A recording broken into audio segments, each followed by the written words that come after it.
You know what that means? It's the third Saturday in October against a Tennessee team that, aside from their, aside from their secondary issues, this is a team that I like a lot. This is a team that I like a lot. And I did not say that in the preseason. It was a team that I had serious concerns about. Um, but man, when that secondary gets healthy, boy, watch out. Like, this is a game.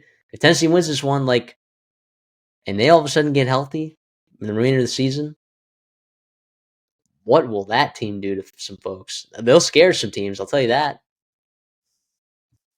Is two good football teams here, two really good football teams here. Obviously, a bit of rivalry. It's crazy enough because it seems crazy the last 15 years to say this. Tennessee has won 2 out of the last 3 games in this rivalry. Obviously, you won last year in Bryant Denny a couple years ago with Hendon Hooker, and it's an all-time classic in Neyland. Now you're back in Neyland as 8-point dogs, or what, 7.5? Well, we'll be picking it at like just crazy here. It is hard to make an evaluation of Tennessee. I think I will say like I had a hard time pivoting to them because I was looking at their roster and looking at their situation and everything that happened in the offseason, and I'm like, I see the schedule and I see it laying just a total layup for you, right? And I'm like, what's going on here? How good is Tennessee going to be? Are they going to take advantage of it? And this is a good football team. This is better than I thought they were going to be. They win in a lot of different ways. Joey Aguilar has hit the ground running. It's been a slam dunk with his fit with Josh Heupel and this offense there. They are putting up crazy points. Now, obviously, points and yards and all that kind of stuff. Some that's inflated with some of your out of conference schemes, but also like we saw it in games like when you needed it against Arkansas, when you saw it against Georgia, like in an all-time classic game there. I think this is going to be a really good football team, really good football game.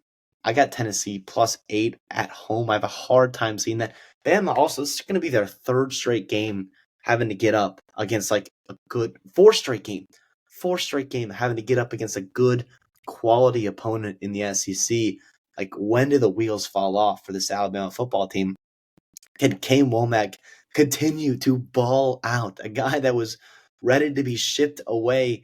Bama fans ready to just kick him down the road, and he has been fantastic the past couple of weeks since that bye. Like, can Bama run the football without Jam Miller? Is Jam Miller going to play? Being a concussion protocol. And then lastly, too, who would have thought, like, these two quarterbacks, Joey Aguilar, Ty Simpson, a couple positions that Tennessee's quarterback room, Alabama's quarterback rooms were a massive, massive talking point for one reason or the other in the offseason here in the SEC. And these are two of the best, the very best quarterbacks, not only in the SEC, but in the country, the way they've been playing. I got Tennessee +8. I think Bama will squeak out a win because I think there's a lot of resilience on this football team, but I think it'll be a really, really close game. Yeah, I'll let you pick that at 8.5. I think I said 7.5 earlier. I meant 8.5. I'll let you pick that at 8.5 just because there's a lot of 8.5s out there. We don't want to push. We pushed last week when we had Missouri, Alabama. We were picking that game at 3. None of that BS. All right, none of that BS. I'll be with you on Tennessee +8.5.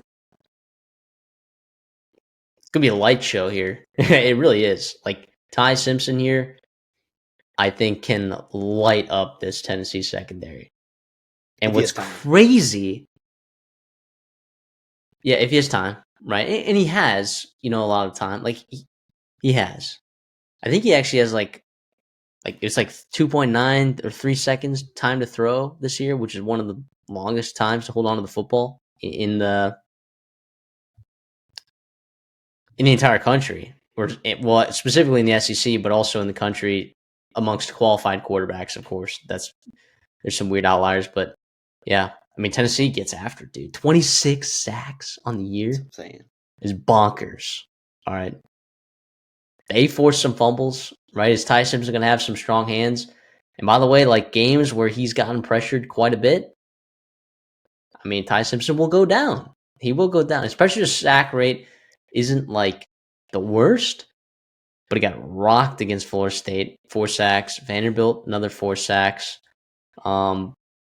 I think there's a good chance that they get to Ty Simpson here, of course. But like the big matchup to watch is like these Tennessee receivers against this Alabama secondary.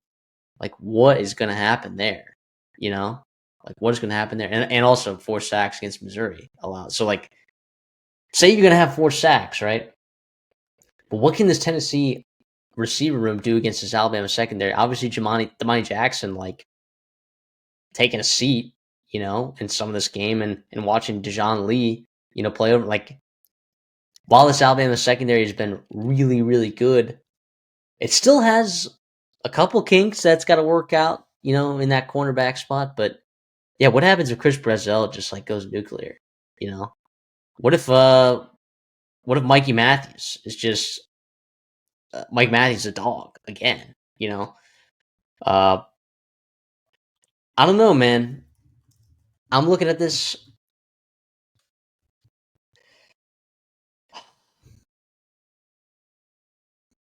I don't know what to think of like what this wide receiver room is going to look like against that secondary. But yeah, 8.5 points is a lot. Also, Tennessee showed the ability to run the football last week as well. Now, who hasn't against that Arkansas team? But yeah, there's a lot to like about both these teams, man. And I think I texted you a while back. I was like, man, well, one, I was wrong about this Tennessee team. Two, like if they do get healthy in the secondary and like they have enough wins, like by the time they get healthy to like still be in the conversation for the college football playoffs, like what are the chances that this team, like this Tennessee team, I mentioned earlier, Alabama being a national championship contender for sure.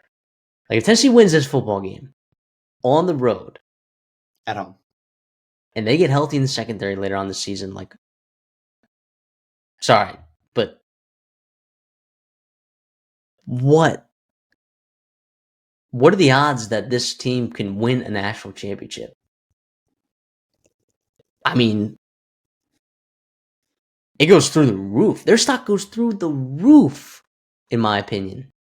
especially If with Jermon schedule. McCoy, I know he's still not medically cleared. If Ricky Gibson can get back too, I mean, like, Tennessee fans, I know y'all are hurting with those guys out of the lineup because of those injuries that they've had for a while now. Like, they've been out for a while.